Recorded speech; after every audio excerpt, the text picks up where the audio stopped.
नमस्कार, स्वागत है आप सभी का टाइम्स ऑन भारत में। शाम के 4 बजने को हैं। 4 का फायर के साथ मैं हूं नैना यादव। 4 का फायर में हम आपको बताएंगे दिन भर की हर हलचल, कहां पर किसने क्या कहा, देश में क्या कुछ हलचल हुई, सभी खबरें वीडियो सबूतों के साथ में होंगी। तो अगले 1 घंटे बने रहिए 4 का फायर के साथ। नमस्कार, आपके साथ मैं हूं दीपिका यादव। आज प्रयागराज में अतीक के गुर्गे के घर पर बाबा का बुलडोजर एक्शन हुआ है। आपको हर तस्वीर दिखाएंगे। अतीक के गुर्गे के घर से क्या हथियार मिले हैं, पूरी खबर आगे आपको बताएंगे और इसके साथ ही दिखाएंगे कि कैसे उत्तर प्रदेश के बिजनौर में एक ट्रैक्टर अपने आप स्टार्ट हो गया और सीधे जाकर एक दुकान में घुस गया। नमस्कार, मैं हूं श्वेता भट्टाचार्य। आगे आपको दिखाएंगे कैसे गुरुग्राम में गमला चोरी करने वाला हाई-फाई चोर जो है वो पकड़ा गया है। इस गमला चोर की तस्वीर सामने आई है। गुरुग्राम के इस गमला चोर के बारे में आपको डिटेल से पूरी खबर 4 के फायर में हम देंगे। नमस्कार, मैं हूं आपके साथ वर्षा शर्मा। आज आपको दिलचस्प तस्वीरें दिखाएंगे। ग्रीस में 2 ट्रेनें आपस में टकराने से बड़ा हादसा हो गया। ऑस्ट्रेलिया में एक भारतीय को पुलिस ने आखिर क्यों गोली मार दी, इस गोलीकांड के बाद इस पर अब भारत की तरफ से क्या एक्शन लिया गया है। कुछ और खबरों का करते हैं। सीरिया और तुर्की में आए इस सदी के सबसे विनाशकारी भूकंप में 50,000 से ज्यादा लोगों की मौत अब तक हो चुकी है। पूरी दुनिया ने संकट की इस घड़ी में तुर्की और सीरिया से अपने अपने तरीके से मदद करने की कोशिश की है, लेकिन राजधानी इस्तांबुल में एक मैच के दौरान कुछ ऐसा हुआ जिसने पूरी दुनिया को इमोशनल कर दिया। इस्तांबुल से आई भावुक कर देने वाली रिपोर्ट हम आपको दिखाते हैं, देखिए जरा। फुटबॉल का मैदान है, लोगों की भीड़ से खचाखच भरे इस स्टेडियम में लोग हजारों टेडीज हवा में उड़ा रहे हैं। तस्वीरें काफी दिलचस्प हैं। जिसने भी इन तस्वीरों को देखा हैरान रह गया। आपके मन में भी सवाल आ रहा होगा कि आखिर ये लोग स्टेडियम में इन टेडी बियर्स को क्यों इस तरह से हवा में उछाल रहे हैं। तो इसके पीछे की वजह भी आपको बताते हैं। तस्वीरें तुर्की की राजधानी इस्तांबुल की हैं। यहाँ फुटबॉल का एक मैच हुआ क्योंकि तुर्की में 6 फरवरी को सुबह 4:17 पर भूकंप आया था। इसीलिए मैच को 4 मिनट 17 सेकंड के लिए बीच में रोका गया, जिस दौरान इन लोगों ने ये टेडी बियर्स हवा में उड़ाए। इन टेडी बियर्स को अब स्टोर कर लिया गया है और इनको तुर्की में भूकंप प्रभावित बच्चों को बांटा जाएगा। भूकंप से यहाँ कई बच्चों की मौत भी हुई थी। टेडी बियर उछालने के दौरान स्टेडियम में कई लोगों ने सरकार विरोधी नारे भी लगाए और राष्ट्रपति रिसेप तैयब एर्दोगन के इस्तीफे की मांग की। और चलिए अब एक दिलचस्प खबर। अगर आप ड्राइवरलेस कार्स के शौकीन हैं तो आपको अमेरिका जाना होगा, क्योंकि भारत में अभी तक ऐसी सुविधा आई नहीं है। अगर आप ड्राइवरलेस ट्रैक्टर देखना चाहते हैं तो इतनी दूर जाने की कोई जरूरत नहीं होगी, क्योंकि आज जो खबर बिजनौर से सामने आई है वो आपको शॉक कर देगी।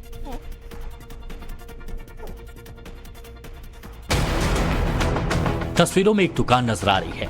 एक शख्स कंप्यूटर पर बैठकर काम कर रहा है। तभी अचानक दुकान के बाहर खड़ा ट्रैक्टर अचानक बिना ड्राइवर के स्टार्ट हो गया और अपने आप चलने लगा।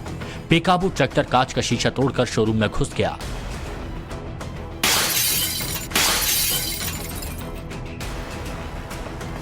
तस्वीरों को देखिए। ट्रैक्टर पहले तो सिर्फ खड़ा नजर आता है, फिर अचानक आगे बढ़ता है। आगे बड़ी बाइक और साइकिल को धकेलता हुआ शीशा तोड़ते हुए दुकान में घुस जाता है।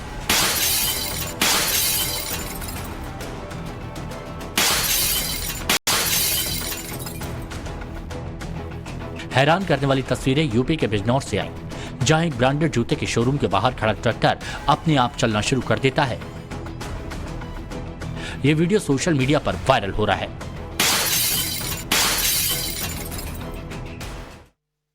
और चलिए बात करेंगे ग्रीस की, जहां उस वक्त बड़ा हादसा हो गया जब 2 ट्रेन आपस में जा टकराई। मालगाड़ी और पैसेंजर ट्रेन के बीच हुई जबरदस्त टक्कर के बाद कई बोगियों में आग लग गई थी। भीषण ट्रेन हादसे में कई लोगों की जान भी गई है, जबकि कई लोगों की हालत नाजुक बनी हुई है। धू-धू कर जल रही इस ट्रेन को देखिए। आग की लपटें ट्रेन की बोगी को जलाकर राख कर रही हैं। आग की लपटें इतनी तेज हैं कि कोई भी शख्स ट्रेन की जलती बोगी के करीब जाने की हिम्मत नहीं जुटा पा रहा।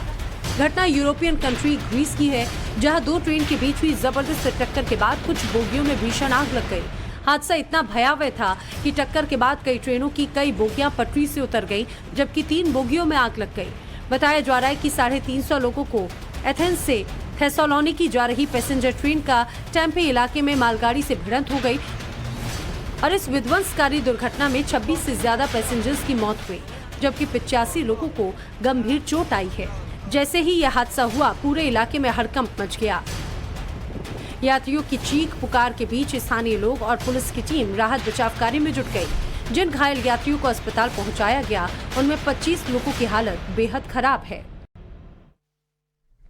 चले बढ़ते हैं अब अगली खबर की ओर। बीते कुछ दिनों से सोशल मीडिया पर वायरल हो रहा गुरुग्राम का गमला चोर अब फाइनली पुलिस की हिरासत में है। कौन है ये शख्स जिसने गमलों तक की चोरी की है, वो आपको बताएंगे, आपको रिपोर्ट दिखाएंगे। इंटरनेट पर जमकर ये वायरल भी हो चुके हैं। दरअसल ये तस्वीर गुरुग्राम की है।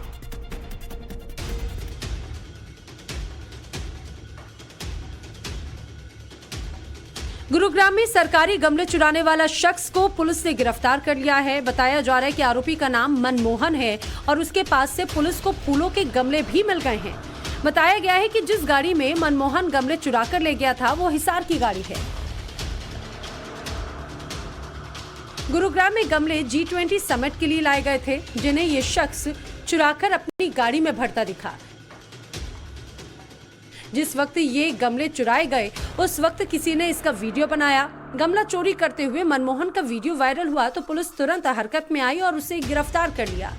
वीडियो में मनमोहन के साथ एक और शख्स गमला चुराते हुए दिख रहा है। पुलिस ने अभी तक इस मामले में एक ही आरोपी को गिरफ्तार किया है। दूसरे आरोपी के बारे में छानबीन की जा रही है। बता दें, मनमोहन गुरुग्राम का ही रहने वाला है।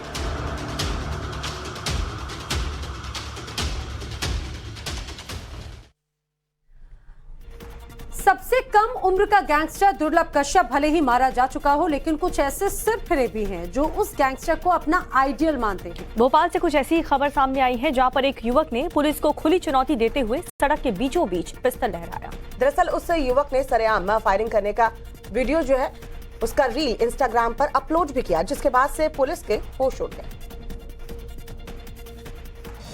भोपाल पुलिस को खुला चैलेंज करने वाले इस युवक को देखिए। हाथ में माउजर लिया ये शख्स बेखौफ नजर आता है। सरेआम माउजर का प्रदर्शन करने के बाद ये युवक हथियार में मैगजीन फिट करता है। गोली लोड हो जाने के बाद हाथ ऊपर उठाकर हथियार चमकाता है, माउजर को लहराता है और फिर ढाई की आवाज से पूरा इलाका थर्रा उठता है। युवक ने जिस जगह फायरिंग की उस ब्रिज पर लोगों की आवाजाही साफ तौर पर नजर आ रही है। बावजूद इसके आरोपी शुभम बंजारा बिना डरे माउजर का प्रदर्शन करता है, जबकि उसका एक साथी फायरिंग के इस वीडियो को बनाता रहता है। खुलेआम फायरिंग करने वाला शुभम यही नहीं रुका, बल्कि फायरिंग के इस वीडियो रील को इंस्टाग्राम पर अपलोड किया। घटना भोपाल के अशोका गार्डन की है। वीडियो वायरल होने के बाद स्थानीय पुलिस आरोपी शुभम बंजारा के खिलाफ कार्रवाई करने की तैयारी में जुटी है। सबसे कम उम्र के गैंगस्टर दुर्लभ कश्यप की यही पहचान थी। हैरान करने वाली बात यह है कि आरोपी शुभम दुर्लभ कश्यप को अपना आइडियल मानता है। और ऑस्ट्रेलिया से हैरान करने वाला मामला सामने आया जहां पर सिडनी पुलिस की शूटआउट ने एक भारतीय नागरिक की जान ले ली। रेलवे स्टेशन के अंदर हुई चाकूबाजी के आरोप में सिडनी पुलिस ने तमिलनाडु के रहने वाले शख्स का एनकाउंटर किया। दावा किया जा रहा है कि जिस शख्स को गोली मारी गई वो सरेंडर करने के बजाय पुलिस को चुनौती दे रहा था। ऑस्ट्रेलिया के अर्बन रेलवे स्टेशन पर अफरा तफरी का माहौल है। गहमा गहमी के बीच पुलिस की मौजूदगी बताने के लिए काफी है। सिडनी के अर्बन रेलवे स्टेशन पर कुछ ऐसा हुआ जो हैरान करने वाला है। रेलवे स्टेशन के अंदर क्राइम सीन की फोटोग्राफी की जा रही है, जबकि आसपास रखे सामान बिखरे पड़े हैं। घटना हैरान करने वाली है। शूटआउट की इस घटना में एक भारतीय नागरिक को सिडनी पुलिस ने मौत के घाट उतार दिया। बताया जा रहा है कि जिस शख्स का एनकाउंटर किया गया उस पर रेलवे स्टेशन पर कथित रूप से क्लीनर को चाकू मारने का आरोप है। हैरान करने वाली बात यह है कि सिडनी पुलिस ने कथित रूप से चाकूबाजी के आरोपी मोहम्मद रहमतुल्लाह सैयद अहमद को गिरफ्तार करने के बजाय शूटआउट में उनकी जान ले ली। तमिलनाडु का रहने वाला मृतक मोहम्मद रहमतुल्लाह ब्रिजिंग वीजा पर अर्बन में रह रहा था। सिडनी में हुई इस वारदात पर भारत सरकार ने ऑस्ट्रेलिया से जवाब मांगा है। अगली खबर राजस्थान से सामने आई है, जहां पहले तो लोगों ने बिजली का बिल नहीं चुकाया और फिर जब बिजली कर्मचारी कनेक्शन काटने के लिए पहुंचे तो लोग उन पर हावी हो गए और मारपीट करने लगे। इतना ही नहीं, कर्मचारियों का यह आरोप है कि उनसे 15,000 रुपए और मोबाइल तक आरोपियों ने छीन लिए थे। पूरी खबर दिखाते हैं।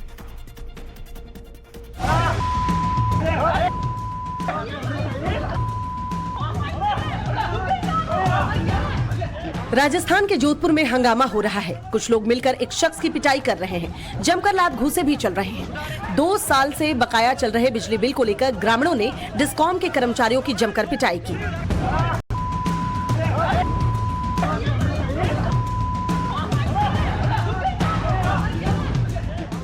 टीम ने पहले बिल जमा कराने की चेतावनी दी, लेकिन जब लोगों ने बिल भरने से मना कर दिया तो टीम बिजली कनेक्शन काटने के लिए पहुंची। इतने में ही बकायेदार के परिजन और रिश्तेदारों ने लात घूंसे बरसाने शुरू कर दिए। मामला जोधपुर जिले के चाकू थाना क्षेत्र के मोटाई गांव का बताया गया। डिस्कॉम कर्मचारियों की ओर से इस मामले में अब केस दर्ज किया जा चुका है। बताया जा रहा है कि ये लोग इतने पर भी नहीं रुके। इन लोगों पर आरोप है कि इन्होंने कर्मचारियों का मोबाइल चुरा लिया और उनसे 15,000 रुपए भी छीन लिए। इन लोगों पर सरकारी गाड़ी में तोड़फोड़ करने का आरोप भी लगा है। उमेश पाल हत्याकांड के बाद यूपी के मुख्यमंत्री योगी आदित्यनाथ ने कहा था कि अपराधियों को मिट्टी में मिला दिया जाएगा। अब एक्शन जो है वो सीएम योगी आदित्यनाथ ने शुरू भी कर दिया है। जी हाँ, दरअसल इसी तरह की कार्रवाई आज प्रयागराज में भी हुई। यहाँ पर ऐसी ही तस्वीरें सामने आई जिसे देखकर अपराधी अब अपराध करने से भी पहले 4 बार जरूर सोचेंगे। एक तंग गली में बुलडोजर आगे बढ़ता हुआ नजर आ रहा है। बुलडोजर एक घर के आगे पहुंचता है, तेजी से घर के दोनों दरवाजों को खोलता है और शुरू करता है अपना इंसाफ, बुलडोजर वाला इंसाफ। बुलडोजर का पहला पंजा लगता है, दरवाजा टूटकर गिर जाता है। सबसे पहले घर का मेन गेट तोड़ा गया, बाउंड्री वॉल को गिराया गया, उसके बाद फर्स्ट फ्लोर का लेंटर तोड़ा गया, बालकनी की रेलिंग को नस्ते नाबूद कर दिया गया।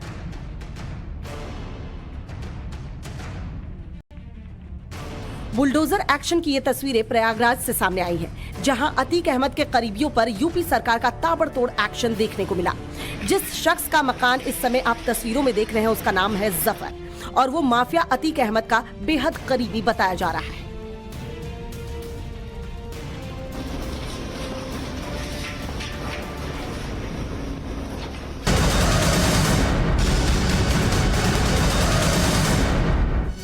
और इस वक्त बड़ी खबर यूपी विधानसभा में सीएम योगी ने बड़ा बयान दिया है। उन्होंने कहा है कि पहले यूपी के हर जिले में माफिया राज था, माफिया को इन लोगों ने खड़ा किया, अब उन पर कार्रवाई की जा रही है।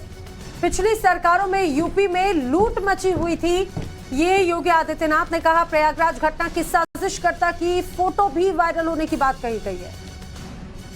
माफिया ने राजूपाल की जाति देखी क्या, ये कहना है मुख्यमंत्री योगी आदित्यनाथ का।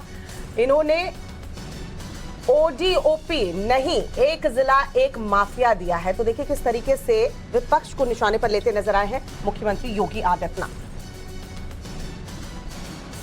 कल मैं देख रहा था, पूरे टेलीविजन रंगे हुए थे प्रयागराज की घटना को लेकर के। पूरी घटना का जो साजिश करता है उसकी फोटो वायरल हो रही थी।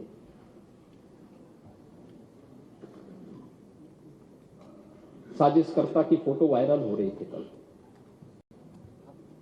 और कोई उससे भाग नहीं सकता। लोग कहें कि साहब सोशल मीडिया का जमाना है, लोग कुछ कर लेंगे। अरे हाथ मिला रहे हैं, पीछे आपकी पार्टी का सिंबल लगा हुआ है और तब भी आप उससे मुंह मोड़ने का प्रयास कर रहे हैं। लेकिन ये सच है कि आप ओडीओपी तो नहीं दे पाए, लेकिन 1 डिस्ट्रिक्ट 1 माफिया जरूर दे दिए थे। 1 डिस्ट्रिक्ट 1 माफिया। कौन जिला ऐसा नहीं था जिसमें एक नया माफिया न खड़ा हुआ? कौन जिला था?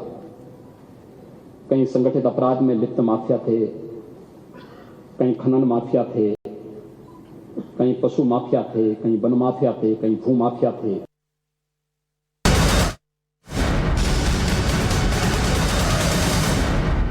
आम आदमी पार्टी के मित्र हैं, उनको शराब के ठेके दिए जाए।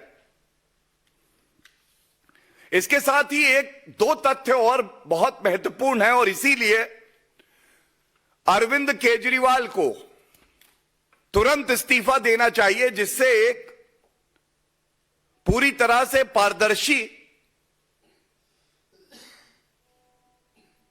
विवेचना हो सके और उस विवेचना में कोई व्यवधान, कोई अड़चन अरविंद केजरीवाल अपने संवैधानिक पद का दुरुपयोग करके नहीं कर सके।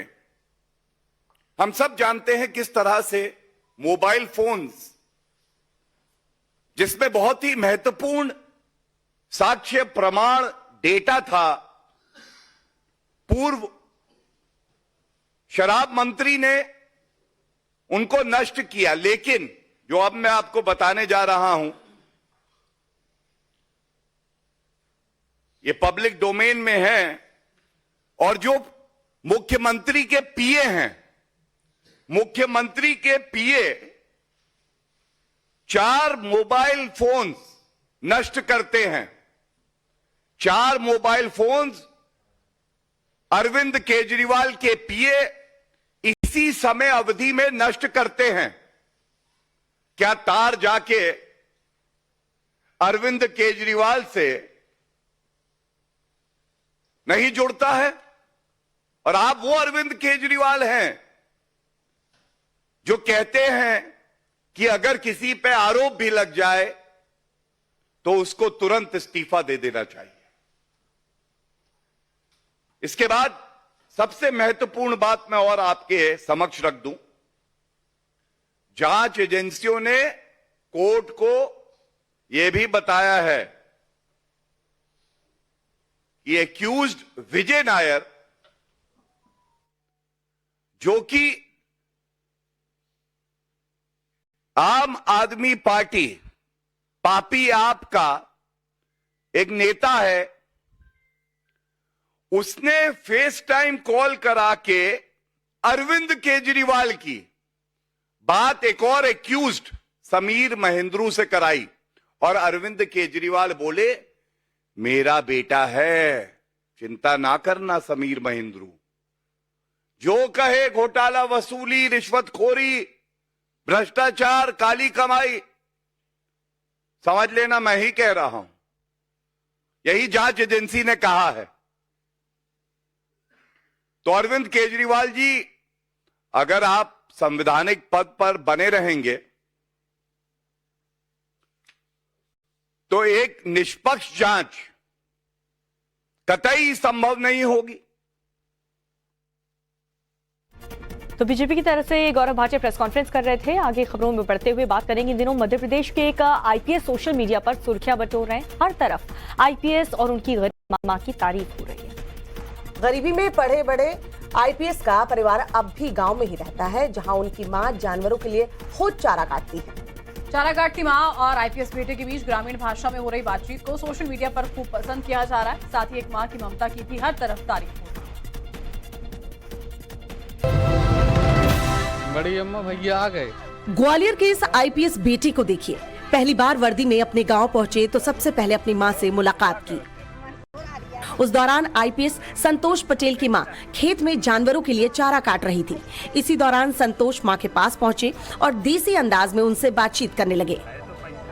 गरीब किसान के बेटे और मां के बीच बातचीत शुरू हुई तो आईपीएस संतोष पटेल ने मां से पूछ लिया, ये सब अब क्यों कर रही हो, किस बात की कमी है? जिस पर मां ने बड़ी सरलता से कहा, मां के लिए बेटा कुछ भी बन जाए, लेकिन मां हमेशा अपने बेटों के लिए कुछ न कुछ जरूर सोच कर रखती है।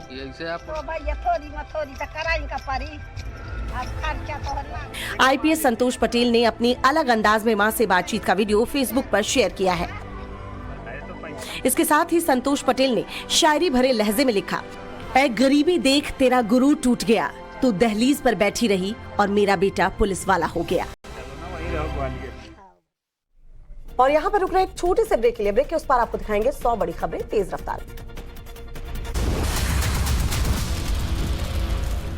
ब्रेक के बाद एक बार फिर आपका स्वागत है। बात करते हैं आंध्र प्रदेश की, जहां पर विशाखापट्टनम में 3 और 4 मार्च को ग्लोबल इन्वेस्टर्स समिट का आयोजन किया जाना है।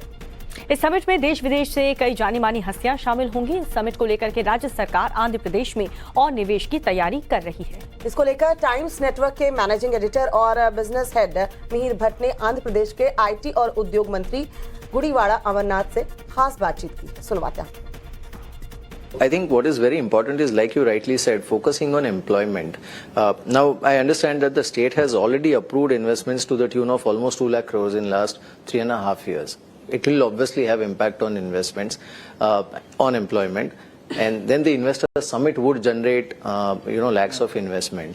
I think the challenge which usually all states face is between converting those MOUs into actual on-ground action.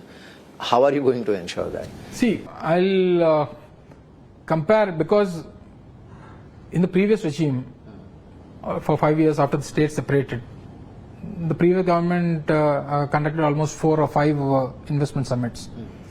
I don't go to the numbers, but the investment, the announced investments or the MOUs done by the government was around 18 to 20 lakh crores. Correct. But the conversion rate is not even 10%. The conversion rate is not even 10%. But we didn't have any summits before. But in the recent 3.5 years, we had a lot of MOUs went with the industrialists. But our conversion rate is 89%. Wow, 89%. 89%. That must be a record, I think. See, it will obviously be recorded. So that's the reason why Honorable Chief Minister continuously tells us in the industrial meetings or as well as the review meetings or else in the Global Investment Summit when we thought of conducting it. What CM said was, tell only those investments which are going to be realized. Don't showcase those MOUs. Don't tell them it's 20 lakh crores, 30 lakh crores, 15 lakh crores, which is not going to be realized. Even though if it is 2 lakh crores, even though if it is 3 lakh crores, see that 90% of it is realized. So that should be the target. So we can't say that it's going to be 100% realization. Probably in some cases or some business activities or some industrial issues, some may be dropped out or their financial issues may be hurdles to them. So we can't promise to the people that these are, suppose if in the Global Investment Summit, the investment MOUs would be 3 lakh crores. We won't promise that 3 lakh crores would be our realized investment. But at least 2.5 lakh crores would be invested, that would be our realized investment. So this is a point where Andhra Pradesh has set a record in the recent 3.5 years. In the last 3.5 years, our MOU conversion rate is almost 89%. In the Global Investment Summit also, it's going to be the same conversion rate or more than that, not going to be less than that.